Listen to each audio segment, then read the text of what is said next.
네, 3D 프린팅 개론 세 번째 시간이 되겠습니다. 앞서서 FDM 프린터에 대해서 알아봤는데요. FDM 프린터는 필라멘트 형상의 소재를 열을 이용해서 압착을 하는 형태로 출력하는 프린터죠. 때문에 장점과 단점이 분명하게 발생하는 걸 알 수 있었는데요.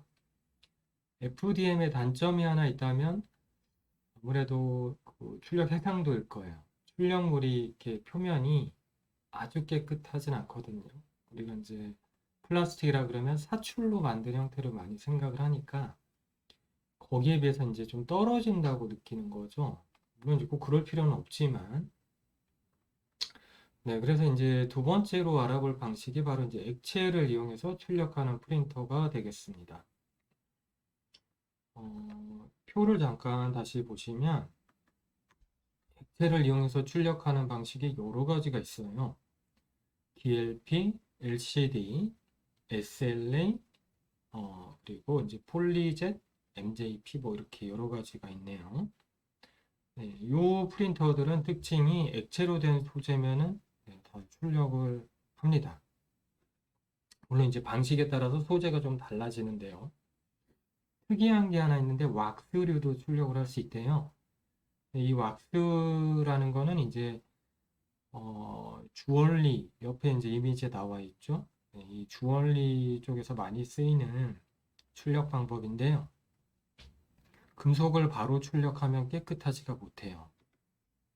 네, 좀 표면이 깨끗한 형태도 아니고 또 가격이 상당히 비쌉니다. 그래서 이 왁스로 액체로 된 왁스를 출력을 한 다음에 이 왁스가 특징이 이제 열을 받으면 기체로 날아가거든요. 그래서 이 금속을 이 왁스를 석고로 채운 틀에다가 부어서 왁스 부분만 금속이 이렇게 들어차도록 캐스팅을 하는 거죠. 그래서 금속을 출력할 수 있는 장점을 하나 또 갖고 있어요. 그래서 이 DLP, LCD, SLA, 폴리젯, MJP는 다 이제 동일한 장점과 유사한 단점을 가지고 있습니다. 그래서 각기 방식에 대해서 한번 살펴보도록 하겠습니다. 자, 가장 먼저 개발된 거는 SLA 방식의 3D 프린터이거든요. 그래서 SLA 방식은 별 뜻은 없어요. 광경화성 수지조요? 네, 그냥 뭐 스테레오 리소그래피 장비라는 뜻인데요. 최초로 개발된 장비입니다. 네, 찰스터는 원래 이제 프로토타입 같은 거 제작하는 게 이제 힘드니까 만들었던 이제 입체조형 장비예요, 이분이. 근데 이 SLA 방식이 이제 특허를 취득을 함으로써 이제 3D 프린터라는 방식이 최초로 세상에 등장하게 됐고요. 이제 오래전에 개발된 방식치고는 굉장히 출력 품질이 좋습니다. 방식 특징상 레이저를 이용해 가지고 액상으로 된 플라스틱을 이제 경화를 시키는 거거든요. 동작하는 걸 잠깐 보시면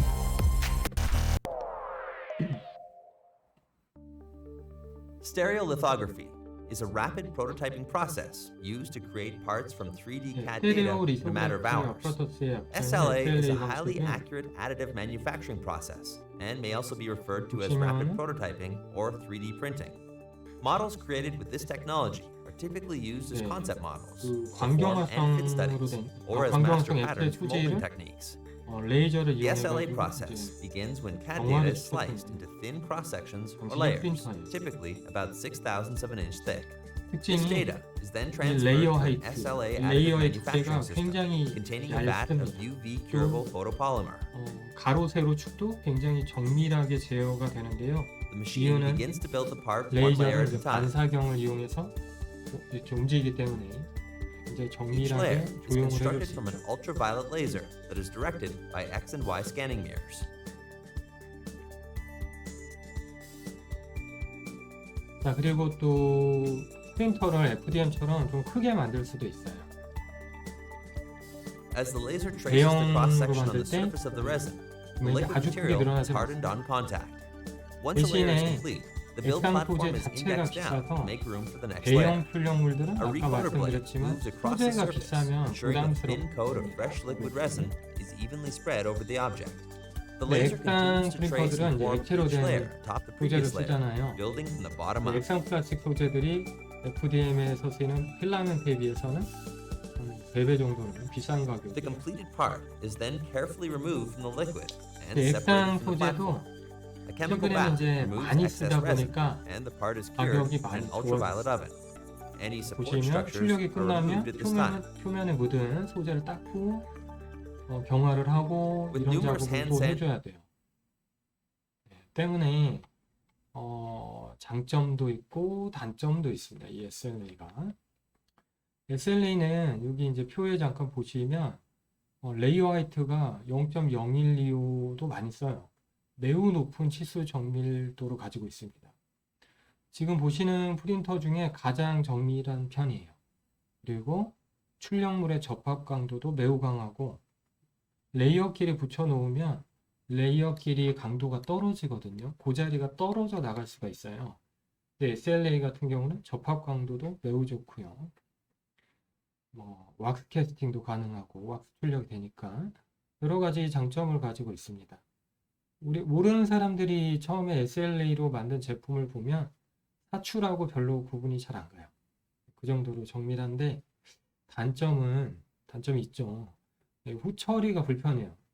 소재가 표면에 묻어 있기 때문에 다 닦아줘야 되고요. 근데 닦는 게 물로 닦으면 좋겠는데 이소프로페놀 같은 화학성 재료를 사용해서 닦아야 되고 그리고 또 하나는 이제 경화도 해줘야 되죠. 끈적끈적해요, 표면이. 닦고 나면. 자, 액상 소재들은 특징이 하나 있는데 다 UV 경화가 되겠습니다. 자외선이 여러 종류가 있거든요.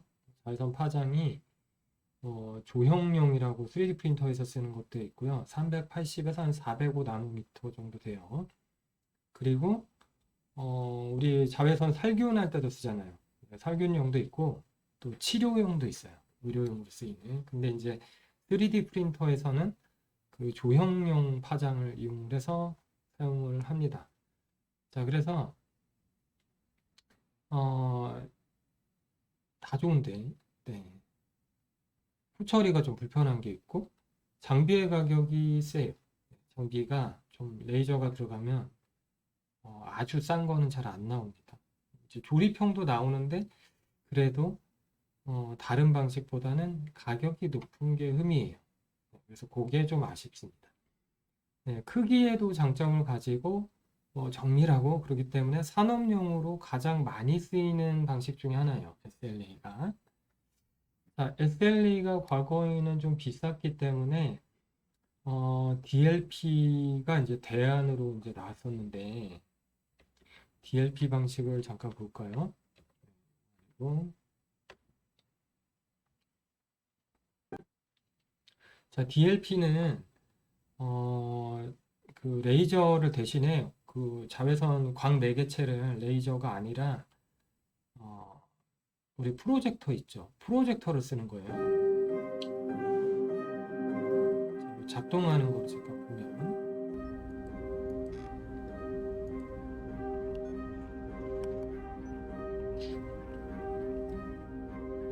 지금 설정을 하시는 거죠.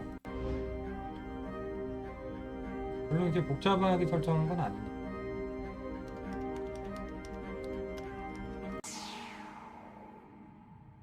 네, 요거는 정확히는 DLP라기보다는 LCD라고 봐야겠습니다. 왜냐하면 여기 밑에 보시면 요거는 DLP군요. 네, 요건 DLP고 여기가 LCD가 쫙 깔린 다음에 광원이 LCD가 깔려 있고 위에 액정이 그 빛을 차폐를 해주는데요. 요거는 DLP네요. 그래서 DLP는 밑에 프로젝터가 들어가 있는 타입이 DLP가 되겠습니다. 프로젝터 타입이고요. 유사한 게 LCD 방식이 있어요. 왜냐면 프로젝터가 들어가면 프로젝터도 가격이 또 비싸요. 자외선을 쏘는 프로젝터가 들어가기 때문에 이것도 가격이 비싸서 SLA보다는 싸졌지만 LCD가 최근에는 또 많이 이제 등장을 하고 있습니다. 밑에다가 액정을 깔아주는 거죠. 자, 어찌됐든 간에 DLP나 LCD는요, 한 번에 레이어 하나 전체를 정화를 하기 때문에 면적이 넓을 때 출력 속도가 빠른 장점을 가지고 있어요. 이렇게 뾰족한 물건보다는 평평하게 넓은 물건일 때 빠르게 출력할 수 있고요. 자, 역시 소재가 묻어서 출력이 끝나기 때문에 닦아주고 경화를 해줘야 됩니다. 경화를 하면 이렇게 깨끗해지는 모습을 볼 수가 있죠.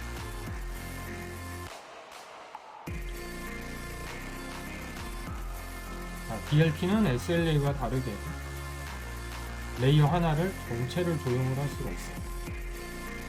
LCD 방식도 마찬가지입니다.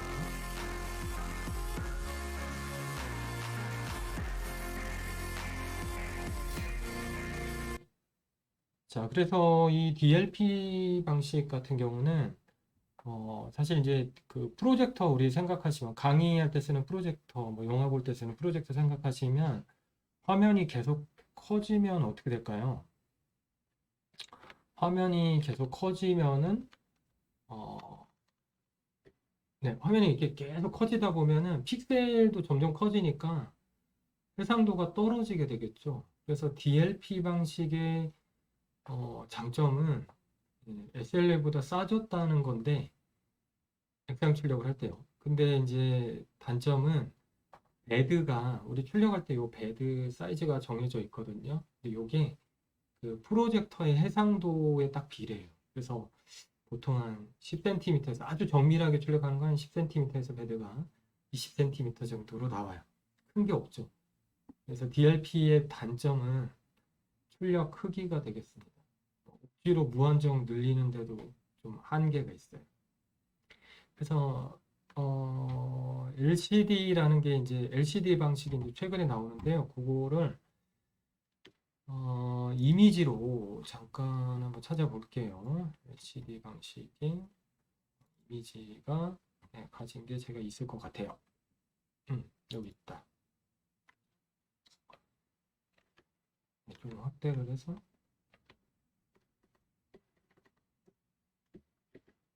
네, 지금 보시면은 네, 요게 이제 LCD 타입의 프린터가 되겠습니다. 자꾸 넘어가네. 네, 그래서 밑에다가 이제 액정을 깔아주는 건데요. 어, 액정을 깔아주고 그 액정이 그 반대편 빛을 차폐를 해주는 거예요. 액정이 이렇게 쏴서 경화를 하는 게 아니라 그 바닥에는 이제 그 LED, 자외선 LED가 깔려 있고 이제 위에 액정이 그 LED의 빛을 차폐를 해주는 형태로 DLP 프로젝터랑 거의 똑같은 원리로 출력하는 방식이 있는데 요즘에는 이게 좀 더 각광을 받고 있어요. 그래서 다시 이제 표를 보시면 이제 장단점을 보죠. DLP의 장단점을 먼저 보면 해상도가 FDM하고 SLA의 중간 정도가 되는 거죠. 그래서 어느 정도 외관이 정밀하고 왁스 캐스팅도 가능하고 가격도 적당합니다. 단점은 크기의 제한이 이게 되게 문제가 돼요. 후처리는 뭐 감당할 만한데 많이 사용하는 사람들은 닦고 경하고 이거 뭐 감당할 만한데 더 문제는 크기를 크게 키우는데 문제가 있어요. 그래서 LCD 방식이 요즘에 나옵니다. 이게 가격도 굉장히 싸고 프로젝터가 일단 빠져버리니까 가격이 크게 싸지게 됐어요. FDM하고 거의 동급입니다. 이게 가격이 LCD가. 그리고 크기의 제한도 조금 풀렸어요. 좀 커졌어요. LCD로 오면서. 그래서 요즘에 액상은 LCD 방식을 많이 쓰고요. 출력물로는 우리가 대표적인 출력물로는 그 주얼리 하는 분들이 많이 쓰시고 또 치과에서 많이 쓰고요.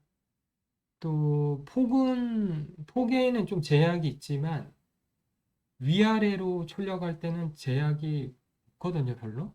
그래서 피규어 같은 거 만드는 분들이 많이 사용을 합니다.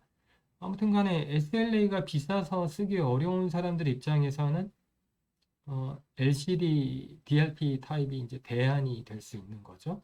이제 집에서 쓰기에는 소재가 좀 유해한 경우가 많고, 이제 보통 ABS나 아크릴 액상을 많이 쓰거든요. 근데 이제 또 집에서 쓰기에는 아무래도 이런 세척이나 이런 작업을 하기가 또 장비도 자외선으로 돌아가고 하다 보니까 좀 불편한 게 있겠죠. 자, 그리고 이제 마지막으로 이제 액상 중에 마지막으로 이제 폴리젯을 한번 살펴보도록 하겠습니다. 네, 폴리젯 방식을 한번 볼 거고요.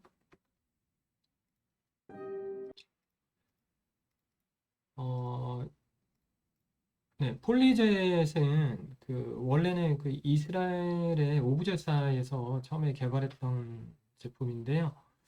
스트라타시스가 인수하면서 스트라타시스가 이제 대표적인 3D 프린터 판매하는 3D 프린터의 대표적인 방식이 됐어요. 폴리젯이. 원래 이제 FDM 개발했다가 이 방식은 그래도 우리 앞서 말씀드린 액상의 좀 단점을 좀 개선을 한 제품이 되겠습니다. 네, 그 밖의 장점도 가지고 있고요.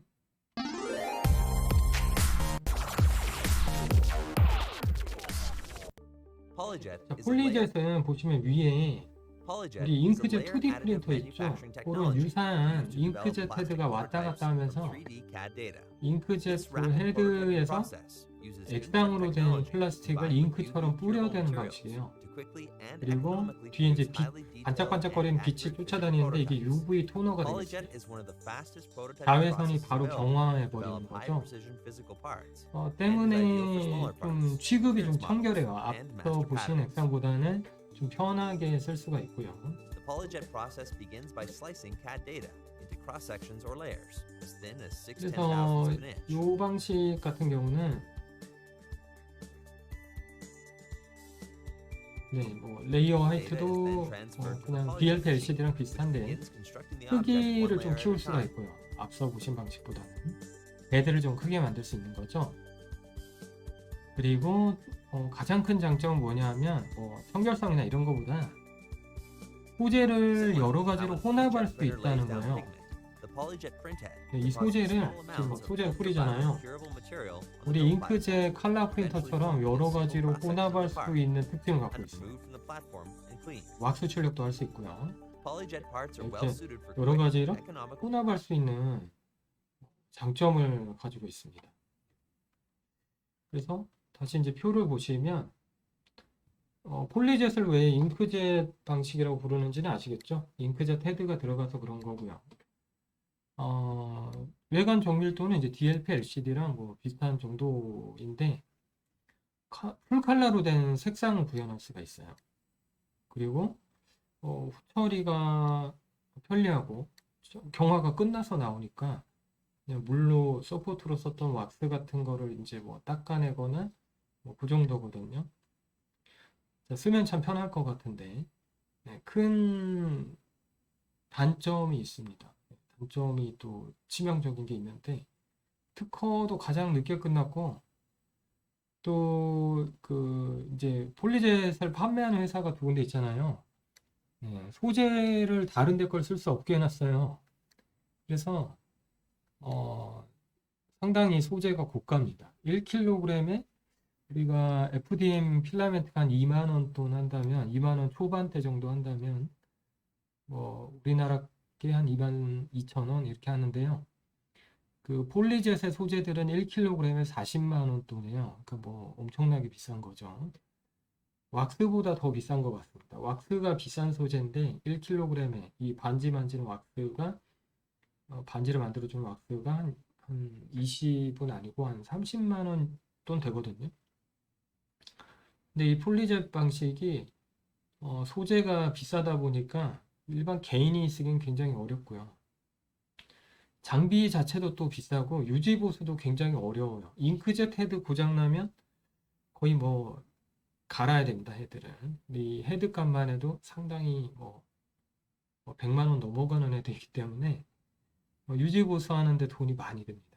그래서 단점이라면 장비와 소재가 모두 고가라는 데 있고요. 현재 카피 제품이 나와 있진 않아요. 다른 제품들은 FDM, DLP, LCD, SLA 이런 것들은 다 이를테면 이제 좀 저렴하게 나오는 게 이제 중국 제품이라든지 아니면 PBP 같은 거는 이제 대만에서도 제품이 나오더라고요. 그래서 가격이 계속 경쟁 업체가 등장하면서 싸지는데 폴리젯하고 잉크젯은 아직은 카피 제품을 못 본 것 같아요. 그래서 가격이 문제입니다. 대기업 같은 데나 좀 이렇게 연구하는데 비용을 많이 쓰는 회사의 연구소나 이런 데는 이제 많이 볼 수 있는데 근데 민간을 대상으로 한 시설에서는 보기 힘든 방식이 되겠습니다. 네, 가격이 유지비가 비싼 거죠. 그게 단점이네요. 자, 그래서 이제 액상의 장비에 대해서 쭉 살펴봤고요. 나중에 이제 안전교육 할 때도 이제 요 방식별로 이제 나뉘어요. 필라멘트는 이제 열이 들어가고 액상은 약간 유해성 있는 소재가 들어갈 수 있고 자외선이 들어갈 수 있고 이런 것도 다 나중에 시험 문제에 나온다고 보시면 되겠습니다. 어떻게 작동하는지는 잘 기억을 해두세요. 자, 그리고 뭐 이런 걸 추측할 수 있죠. SLA 같은 거는 이제 레이저로 막 이렇게 소재를 지져주잖아요. 쉽게 얘기해서. 그러면 그거를 자외선이라 그랬는데 제가 파장이 그 눈으로 쳐다보면 어떨까요? 좋지는 않겠죠. 그러면 보호 장비는 뭐 뻔하죠. 보안경 같은 게 들어가는 겁니다. 그래서 출력 방식이나 특징을 아시면은 문제를 푸시는데 많이 도움을 받을 수 있어요. 자, 그리고 좌측 아래에 SLS, DMT, 그리고 PBP 이렇게 이제 분말 영상을 출력하는 프린터들을 보도록 하겠습니다. 자, FDM이나 액상의 방식이 그래도 SLS, DMT보다 싸거든요. 왜 굳이 소재를 분말로까지 만들어가지고 이 소재를 그냥 뽑는 게 아니라 아주 미세하게 그 밀가루 같이 분말로 만든 다음에 출력한다는 거잖아요. 그럴 이유가 있나요? 네, 있어요. 네, 그래서 그러니까 이제 금속이나 세라믹 같이 녹는 점이 굉장히 높게 되면 FDM으로 해결이 안 되죠. FDM으로 녹이려 그러면 FDM에 있는 부품의 내열성으로 감당이 안 되니까 다른 방법을 찾는 거고. 액상이라는 거는 녹는 점이 높을 때는 복잡해지죠. 네, 녹이기도 힘들 뿐더러 불가능하죠. 네, 그래서 이제 그런 이제 되게 녹는 점이 높거나 또는 이제 이건 좀 다른 케이스인데 출력하기가 굉장히 까다로운 형태들이 있어요. 네, 그럴 때 분말의 프린터가 힘을 발휘합니다만 가격은 좀 비쌉니다. 거의 산업용으로 보셔야 돼요. 그래서 분말의 프린터들을 한번 살펴보도록 하겠습니다.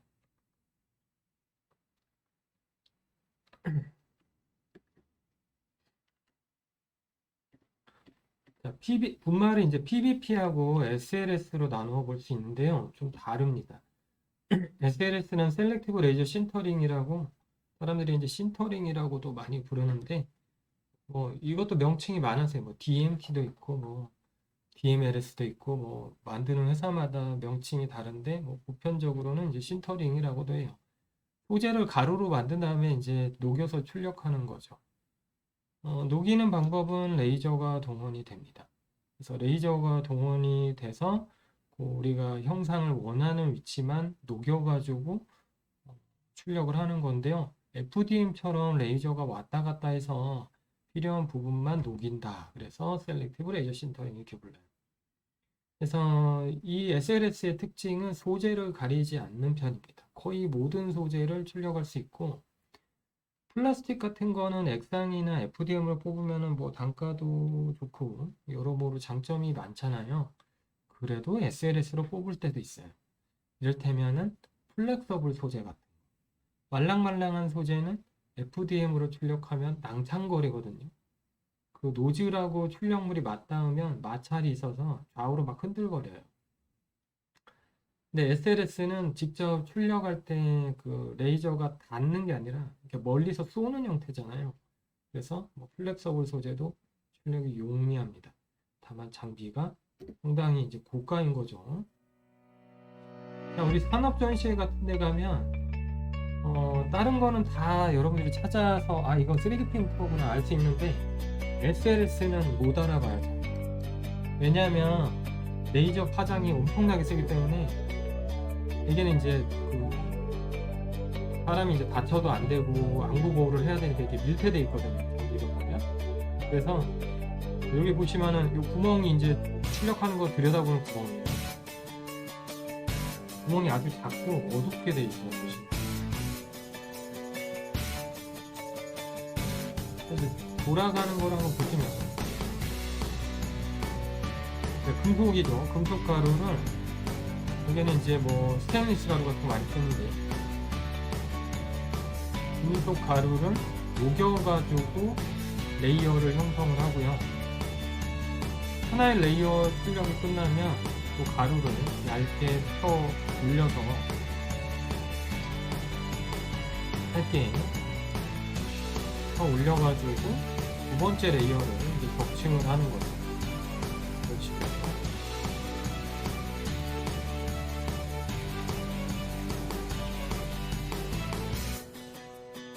그래서 이 가루의 굵기가 곧 해상도가 되기 때문에 생각보다 가루 입자가 아주 가늘진 않거든요. 그래서 레이어 하이트가 보통 0.1mm 정도가 많습니다. 엄청나게 좋은 해상도는 아닌 거죠.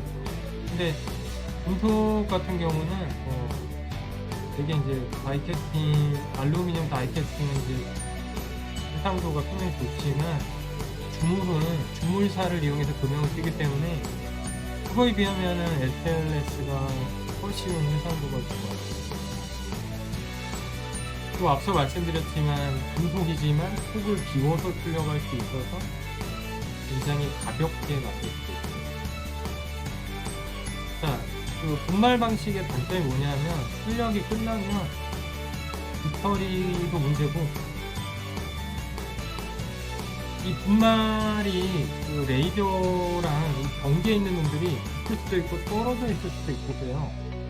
근데 이렇게 출력이 끝나고 손으로 표면을 만져보면 가루가 좀 떨어져 나옵니다. 그래서 이거를 또 처리를 해요. 네, 처리를 해가지고 깨끗한 상태로 만들어야 되죠. 그래서 이것도 처리가 좀 좋지가 않고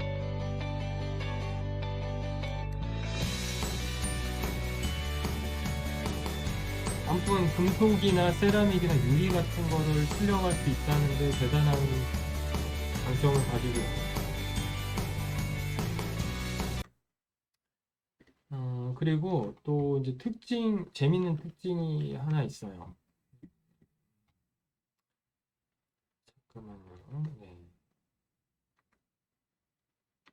재밌는 특징이 하나 있습니다. 네, 한번 볼게요.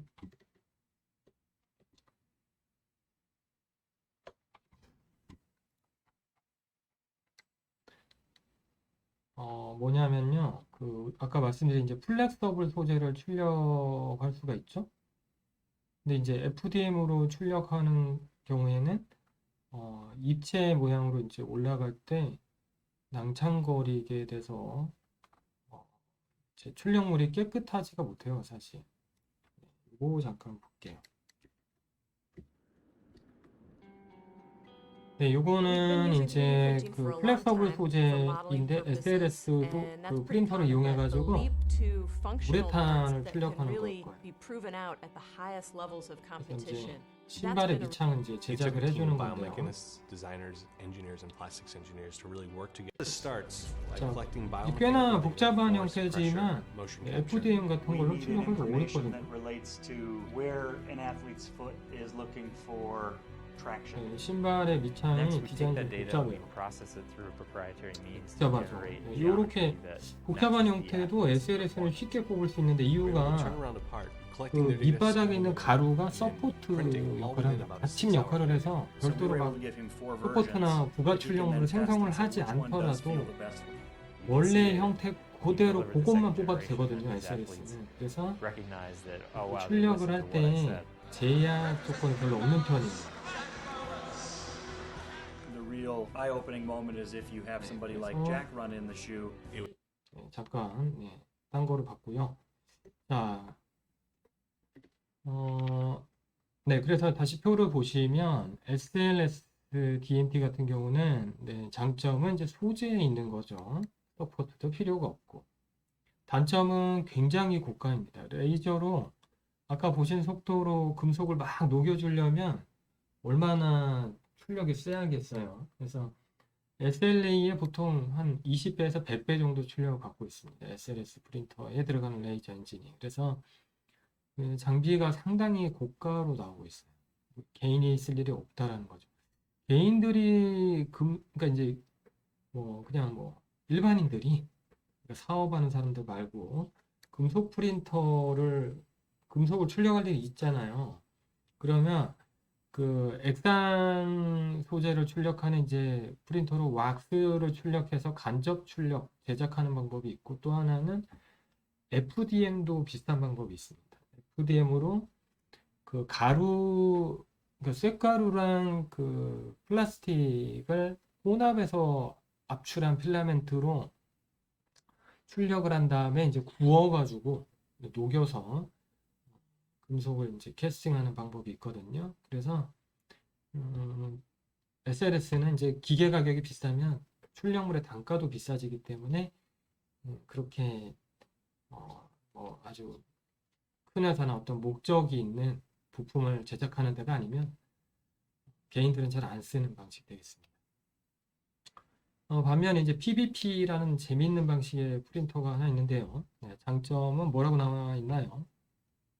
색상이 구현화돼요. 풀 컬러로 출력이 가능하고, 소프트도 필요 없고, 이건 당연하고요. 가루일 때는. 다만 이제 장비가 비쌌어요. 특허가 늦게 끝나서 2016년에 특허 만료가 되고 대만에서 카피 제품이 나오고 이렇게 됐거든요. 그리고 석고를 이용해서 출력하기 때문에 강도가 취약합니다. 어떤 방식인지 요거는 제가 동영상으로 잠깐 볼게요. 이게 이제 외국에 피규어 제작해주는 사이트의 광고인데요. 광고지만 한번 보겠습니다. 프린터가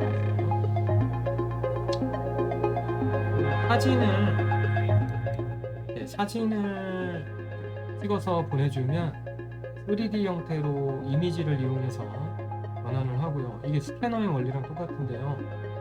현재 우리 최신형 핸드폰에는 이 기능이 있어요. 참고로.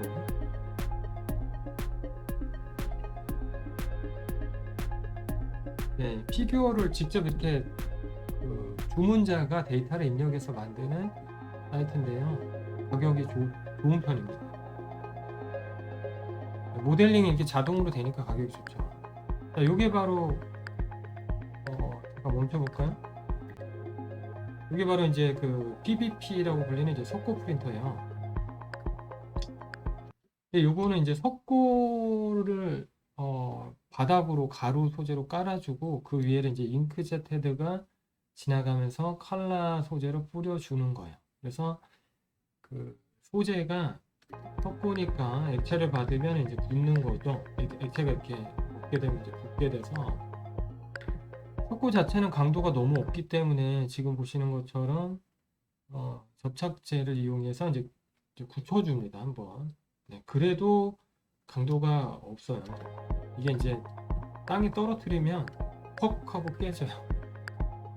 요 PBP 프린터의 용도는 이렇게 이제 피규어 같은 거 제작이나 아니면은 건축용 모형이라든지 실제 사용하는 데 쓰이는 물건을 만들기가 강도가 문제가 좀 돼서 피규어 같은 건 괜찮겠지만 그런 부분에서는 좀 문제가 됩니다. 그래서 조금 사용이 제한적이긴 한데 풀컬러를 출력할 수 있기 때문에 그 장점으로 많이 사용되는 프린터이고요. 어, 단점은 이제 고가라는 데 있었죠. 장비가 비쌌고 거의 뭐 1억에 육박했었고 이제 대만에서 나오는 카피 제품이 한 3천만 원 미만으로 저번에 영업을 하시던데 가격이 그래도 많이 낮아졌어요. 그래서 대개 이제 이 PVP 프린터는 이제 사업적인 목적으로 많이 사용을 하는 모습을 보입니다. 우리나라에서도. 자, 그래서 대표적인 프린터의 방식들을 이렇게 쭉 살펴봤고요. 근데 여기 PVP의 또 다른 활용 사례가 보이네요. 네, 미국의 그 건축 모형 제작하는 회사에서 건축 모형을 PVP 프린터로 이제 출력한 모습을 보실 수가 있습니다.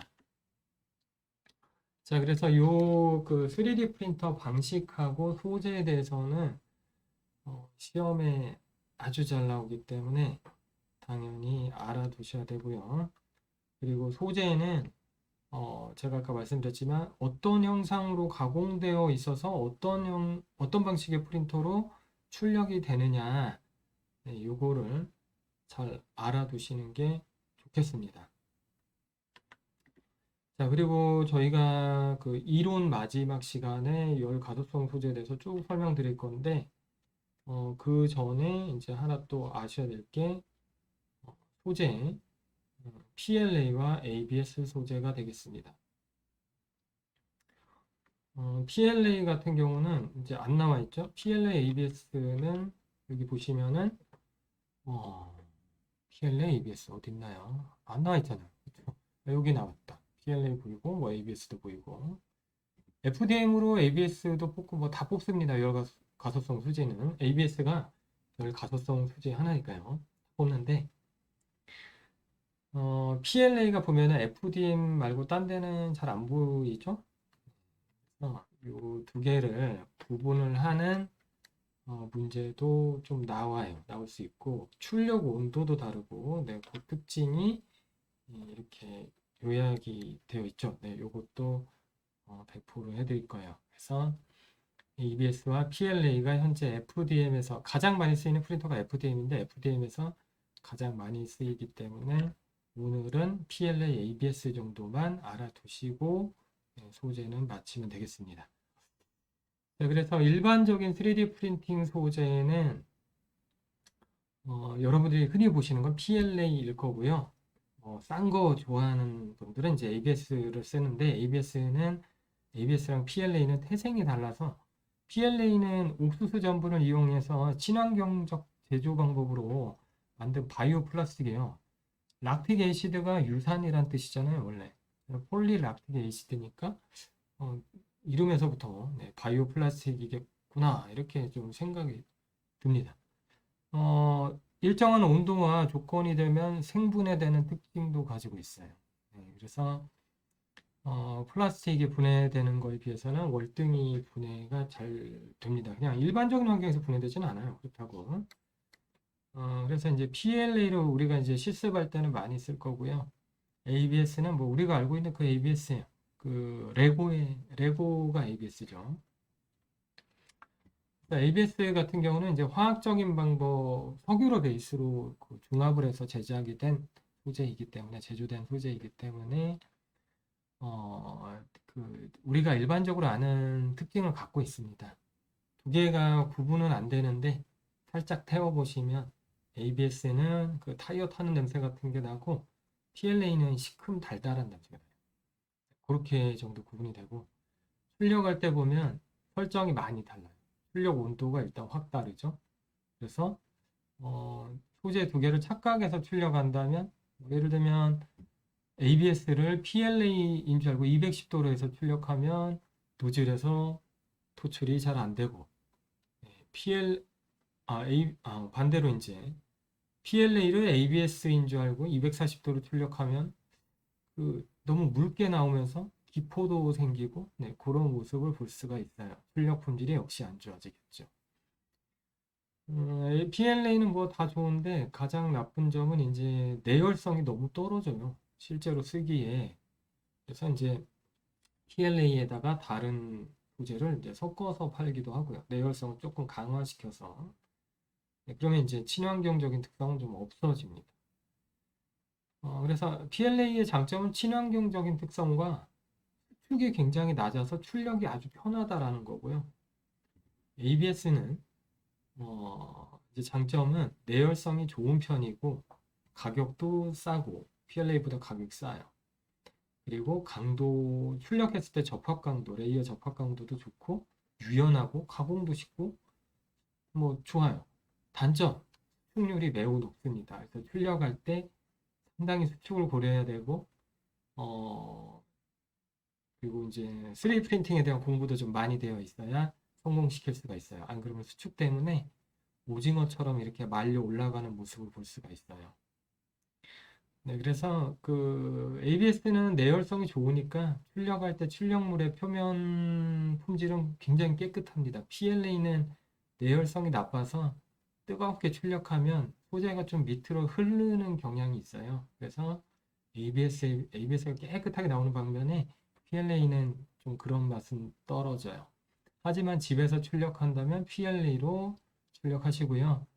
우리 3D 프린터 작업 권고 사항이지만 매뉴얼에 보면 ABS는 환기용 덕트를 설치하라고 되어 있습니다.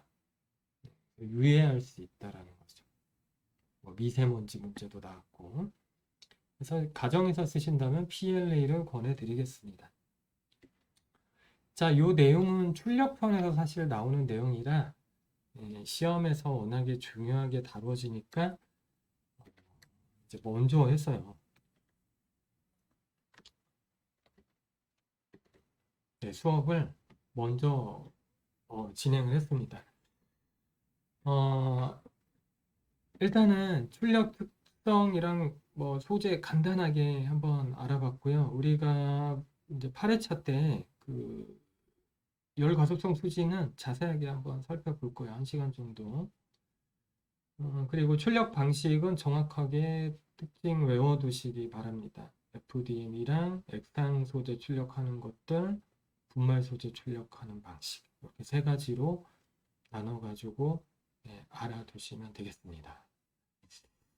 자, 오늘 이제 첫 번째 수업이었는데요. 뭐 이론 위주의 수업이다 보니까 좀 뭔가 암기할 게 많아 보이죠? 실습 위주면 좀 편할 텐데요. 자, 우리 두 번째 수업에서는 3D 프린팅의 프로세스에 대해서 알아보고 이 방식별로 보니까 이제 후처리할 것들이 있네요. 그래서 방식별로 어떤 후처리가 들어가는지 좀 살펴볼 거고요. 자, 그리고 3D CAD를 좀 공부를 해보려고 그래요. 네, 해봐야 됩니다. 그냥 우리가 이걸 프로그램을 안 써보고 그냥 이론만 하기에는 좀 이해를 돕는데 좀 한계가 있어서 어차피 우리가 실습을 할 때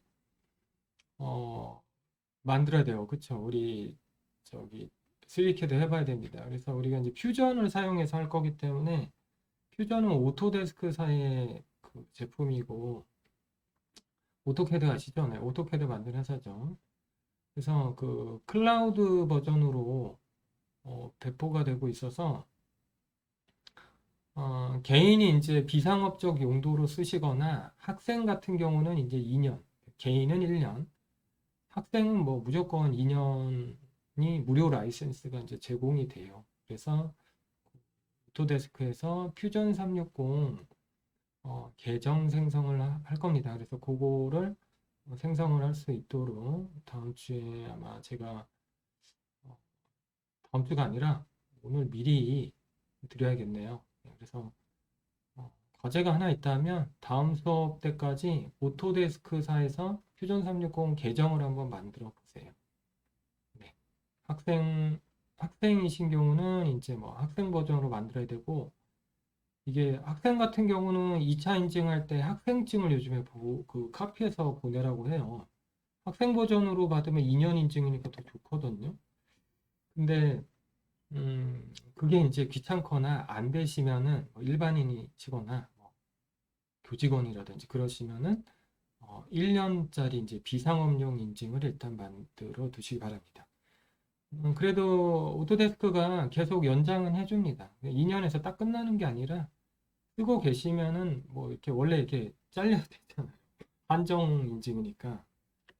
근데 계정을 계속 연장을 해주더라고요. 그래서 원래는 유료 프로그램인 거죠. 네, 아무튼 네, 뭐 편하신 방식으로 만들어 보시기 바랍니다. 그래서 만드는 방법을 제가 파일로 드릴게요. 네, 오늘 수업은 여기서 마치도록 하겠습니다. 감사합니다.